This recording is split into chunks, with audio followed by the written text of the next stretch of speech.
6 जुलाई वाला prelims seriously they रहे हो तो नेक्स्ट 6 मिनट तुम्हारी प्रिपरेशन का डायरेक्शन डिसाइड करेंगे। Hi, I am Sakshi preparing for BPSC 72 at home. आज जो मैं बताने वाली हूँ वो कोचिंग वाले भी ओपनली नहीं बताते, पर प्रीलिम्स इसी से क्लियर होता है। सुनो, 5 महीने बहुत होते हैं अगर तुम सिस्टम बना लो, और बहुत कम होते हैं अगर तुम रैंडम पढ़ रहे हो।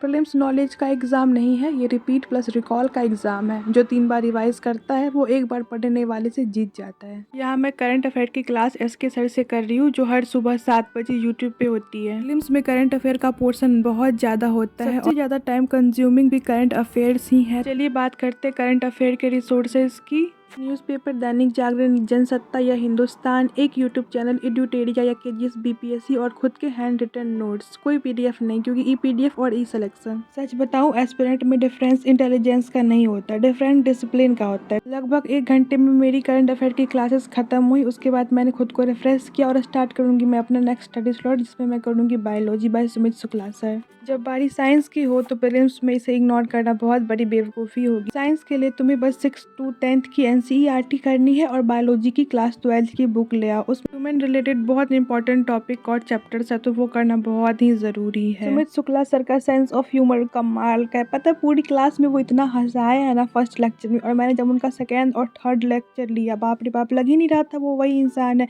जो फर्स्ट क्लास में। एकदम अलग अलग इंसान लग रहे थे दोनों। और जब मैंने शुक्ला सर से लेक्चर लिया था, लेक्चर 1, तो हंसते हंसते पता मेरा पेट दर्द कर रहा था, इतना मुझे हंसी आ रहा था उनको देख के। उसके बाद मैंने आज 2-3 लेक्चर कंप्लीट करा, और ये मेरे कुछ नोट्स हैं।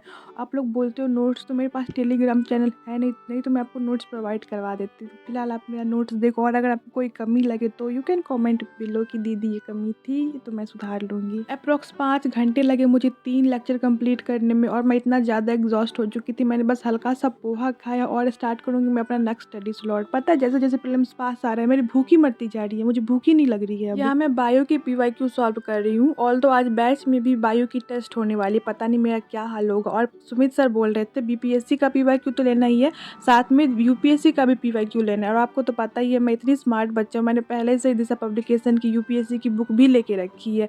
तो आप लोग भी यूपीएससी की बुक ले लो, क्योंकि बीपीएससी का पैटर्न बहुत ज़्यादा चेंज हो रहा है, और वो यूपीएससी की कॉपी पे कॉपी किए जा रहा है। और हो सके तो साथ में और अदर पीसी जैसे यूपीपीसीएस, आरएएस का भी आप देख लिया करो। सर ने आज जो टॉपिक पढ़ाया था वो बहुत इंपॉर्टेंट था, तो मैंने उस टॉपिक का पीवाईक्यू लगा लिया, और अब मैं करूँगी आंसर राइटिंग दिशा पब्लिकेशन के बुक से हिस्ट्री की। आप में से बहुत से स्टूडेंट ऐसे होंगे जिनको पता नहीं होगा कि आंसर राइटिंग स्टार्ट कैसे करना है, कैसे अपना पहला आंसर लिखे। तो सबसे आसान तरीका है आप एनसीईआरटी ले लो, और हिस्ट्री के जितने भी क्वेश्चन हैं आप उनको लगाना स्टार्ट करो, क्योंकि इतिहास अन्य विषयों की अपेक्षाकृत सरल है, तो इसमें आंसर लिखने में आपको ज़्यादा कठिनाइयों का सामना नहीं करना पड़ेगा। और आप जब एक बार कठिन चीज़ों से शुरू करोगे तो आपको फोबिया होगा, इसलिए आप आसान चीज़ों से शुरू करो। आपका कॉन्फिडेंस धीरे धीरे बूस्ट होगा और आप अच्छा करने लगोगे। तो लगभग 1-1.5 घंटा में मैंने एक आंसर लिखा। उसके बाद मैंने कढ़ी चावल खाए, जो कि मेरा फेवरेट है, और अब मैं करूंगी डीआई। आप लोग कमेंट में पूछो, इससे पहले मैं बता दूं, ये दृष्टि पब्लिकेशन की सीसेट की बुक है, जी हाँ, यूपीएससी लेवल की। और बचपन से मेरा मैथ बहुत अच्छा रहा। 11th-12th में मैंने आर्ट्स ले लिया, क्योंकि मुझे यूपीएससी करना है। फिर मैं यूपीएससी से बीपीएससी पे शिफ्ट हो गई। इसकी एक बहुत लंबी स्टोरी, अगर आप जानना चाहोगे तो कॉमेंट में कर देना, थोड़ी इमोशनल स्टोरी जरूर है वो। भले ही 10th तक मेरी मैथ अच्छी थी, बट जैसे मैंने आज ये वाली बुक देखी, मेरा तो सिट्टी पिट्टी गुम हो गया भाई। मुझे ऐसा लग रहा था मैं मैथ्स में 0 हूँ और अपना सर ही फोड़ लूँ। बट मैंने कैसे कैसे करके सिलेबस निकाला और देखा उसमें प्रतिशत का सबसे ज़्यादा क्वेश्चन आ रहा है, तो मैंने सबसे पहले परसेंटेज लगाना स्टार्ट किया। ऑल तो मेरे से वो भी नहीं हो रहा था, बहुत टफ लग रहा था, बट मैं आंसर देख रही थी, देन मैं क्वेश्चन कर रही थी, छाप नहीं रही थी, बस मैं एनालिसिस कर रही थी कि ऐसे होगा, ये ऐसे होगा। और धीरे धीरे करते करते 1-2 क्वेश्चन बन गया। और देखो मैं हाथ पे लिख रही हूँ, हाथ पे तो हम लोग बचपन से जोड़ घटाओ गुना भाग कर रहे हैं, मैं यहाँ पे हाथ पे भाग कर रही थी।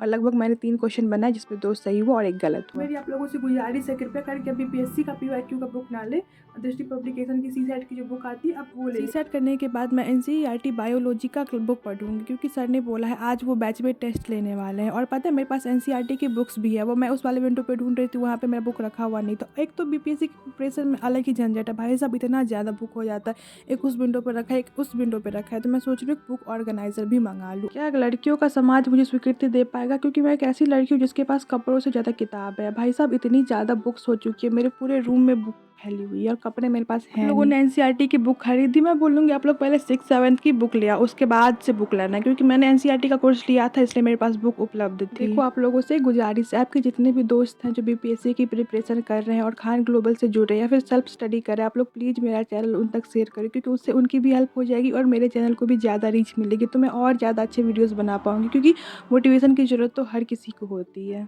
बायो की एनसीईआरटी कंप्लीट करने के बाद मैं पॉलिटी क्लास 11th की एनसीईआरटी कर रही हूँ। पिछले व्लॉग में देखा था मैंने चैप्टर 1 किया था और वो चैप्टर 1, 2, 3, 4 मैंने कर लिया और अभी मैं चैप्टर 5 का क्लास कर रही हूँ। पता है लोगों ने महाशिवरात्रि का भी मजाक बना के रख दिया। अभी एक लड़का जा रहा था सड़क पे से, 4-5 लड़के बाइक पे जा रहे थे, उन्होंने क्या बोला, हर हर महादेव लड़की पटा दो। और फिर सिविल सर्विसेज में निबंध आता है भारत में स्त्री की भूमिका। भाई क्या भूमिका हम लिखे, जहाँ पे रात में लड़कियाँ निकलेंगी तो क्या होगा। सोचो वो बाइक पे जा रहे थे, अगर मैं ही बाहर निकलूंगी तो सोचो वो मेरे साथ क्या करते, अगर कोई और लड़की होती तो वो क्या करते। खैर हटाओ इन बातों को, आप इन बातों का ध्यान रखना और शिष्टाचार का पालन करना बहनों और उनके भाइयों। खैर लगभग 11:30 बजे तक मेरा एनसीईआरटी पॉलिटी का क्लास भी कंप्लीट हो गया और मुझे बहुत तेज नींद आ रही थी। लगभग 5-6 वीडियो मैंने आपके लिए स्ट्रेटजी बेस्ड बनाई है, तो सोच लो प्रिपरेशन अभी करना है या बाद में पैनिक होके बाय। देखो पढ़ाई करना ध्यान से।